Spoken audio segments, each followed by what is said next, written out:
నరజు మొన్న Shri Nara Chandrababu Naidu sir, Lokesh sir, తర్వాత మన పవన్ కళ్యాణ్ సారు మరియు ఎన్డీఏ ప్రభుత్వము చెప్పినటువంటి మాట ప్రకారము ఇంట్లో ఎంతమంది ఉంటే అంతమందికి తల్లికి వందనం కింద డబ్బులు అని చెప్పి డబ్బులు వేసినారు. వచ్చినాయి. మీ ఇంట్లో వచ్చినాయా? వచ్చినాయి. ఎంతమందికి వచ్చినాయి? 5 మందికి వచ్చినాయి. నా కొడుకులు 2, మా అన్న కొడుకు 2, ఇంకో అన్న కొడుకు 2, నా కొడుకులను ఒకరికి రాలేదు. అది చెక్ చేస్తానని చెప్పిండ్రు, ఇంకా చెప్పలేదు. ఇంకేమంటారు?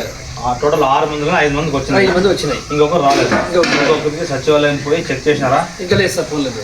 మీరు పోయిన తర్వాత చెక్ చేస్తే ఎందుకు ఇప్పట్లో చెప్తారు వాళ్ళు. మళ్ళీ దానికి కావాల్సినటువంటి ఏమైనా ఇస్తే కనుక డాక్యుమెంట్స్ ఏమన్నా ఇవ్వాలని అడిగి మళ్ళీ వాళ్ళకి కూడా ఇస్తారు. మళ్ళీ మనం ఉండేది ఇప్పుడు 6 మందిలో 5 మంది పడినాయి. 5 మందికి వచ్చింది. ఇంతకుముందు జగన్మోహన్ రెడ్డి సార్ ఉన్నప్పుడు ఎంతమంది పడుతుండే? 1 పడుతుంది.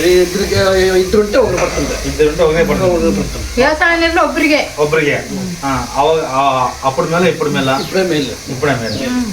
ಮತ್ತೆ ಪಿದ್ದುತ್ತಾಗ ಉಂಡುತ್ತಾಗ ಒಟ್ಟು ಮುಂಡಿದ ಅಂತ ಹೇಳ್ತಾರೆ, ಅರ್ಧ ಹೊಟ್ಟೆ ಕಿತ್ತಾಗ ಅರ್ಧ ಹೊಟ್ಟೆ ಅಂತ ಹೇಳ್ತಾರೆ.